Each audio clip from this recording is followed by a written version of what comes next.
Bonjour à tous, j'espère que vous allez bien. Je suis ravie de vous retrouver aujourd'hui pour cette nouvelle vidéo où nous allons parler du miel de Manuka.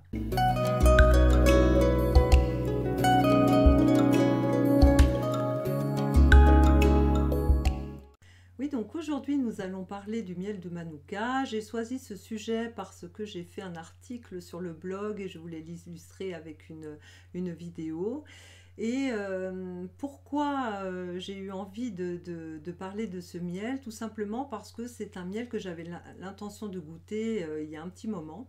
Et mes enfants sont partis en Nouvelle-Zélande récemment.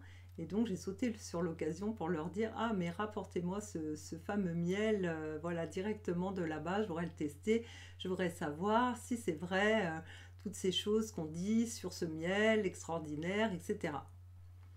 Donc mes enfants sont revenus, ils m'ont rapporté le miel et j'ai commencé à le tester. Donc déjà par rapport à la saveur, c'est un miel qui a un goût bien particulier, il a une saveur un petit peu mentholée, il est très crémeux, il est absolument délicieux.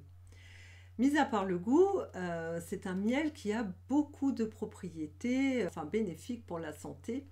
Parce qu'en fait, il possède une molécule qui s'appelle, je vous dis le nom parce que c'est un petit peu difficile pour le prononcer, c'est le méthylglyoxal. Voilà, c'est cette molécule en fait qu'il possède en grande quantité et qui fait qu'il a donc ces pouvoirs si extraordinaires. Alors quels sont ces pouvoirs? Déjà, c'est un miel qui est extrêmement bon pour la peau. Si vous avez des petits soucis cutanés, que ce soit de l'eczéma, que ce soit du psoriasisme, de l'acné, vous voyez tous ces petits problèmes, des petits boutons, des choses comme ça, vous appliquez donc le miel en fine couche sur votre visage et vous verrez, vous faites comme un masque et vous verrez le lendemain, c'est magique. Donc rien que pour ça, je vous invite vraiment à en avoir toujours avec vous. Déjà pour les petits problèmes cutanés qu'on peut avoir, c'est vraiment fantastique. Ensuite, ce miel est aussi bon pour plein d'autres choses parce qu'il est antibactérien, anti-inflammatoire. Donc il y a vraiment toutes les raisons donc de le manger. Je vais vous dire un petit peu toutes les choses pour lesquelles il est bon aussi. Il est bon pour les allergies, pour l'anémie, pour l'asthme, pour les problèmes digestifs aussi, hein. Et évidemment, il est très efficace pour la cicatrisation d'une plaie. Donc voilà, vraiment, je vous le recommande. Alors, comment consommer donc ce miel si extraordinaire?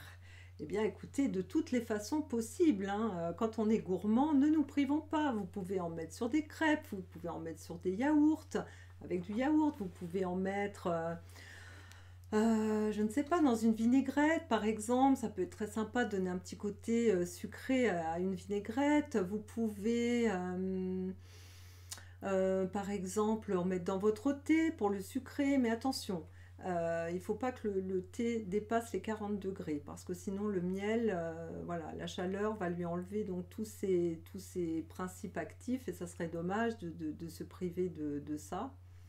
Vous pouvez en mettre, voilà, enfin, il y a beaucoup de solutions sur du pain et tout simplement à la cuillère, évidemment, pourquoi pas. Alors, je voudrais quand même rappeler, malgré tous ces bénéfices, il y a quand même une petite chose qu'il faut savoir, c'est que le miel de Manuka, il ne faut pas le donner à un enfant de moins de 12 mois. C'est beaucoup trop fort, hein, c'est beaucoup trop...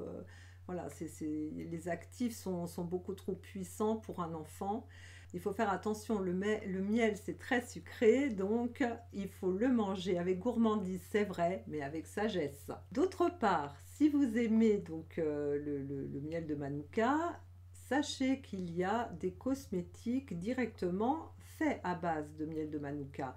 Il y a différentes petites marques dont je vais vous parler maintenant qui font de très bons produits, comme par exemple la marque Cosmos Bio.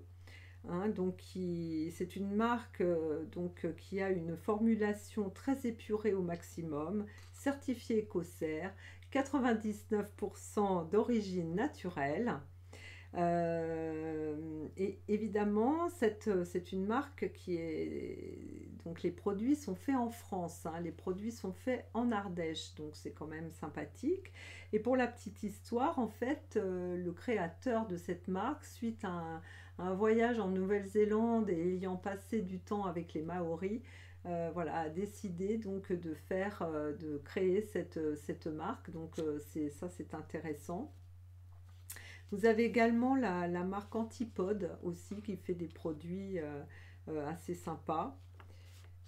Et chez Cosmos Bio, donc ils font un sérum, une crème de nuit, une crème de jour, un lait pour le corps et aussi une crème pour les mains chez Cosmos Bio. Et puis évidemment, vous pouvez retrouver ce miel sur le site Onaterra.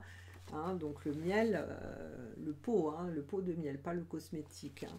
Donc voilà. Et pour la petite histoire, donc sur ce pot de miel ici, enfin et même sur une autre marque, vous allez trouver un petit chiffre ici.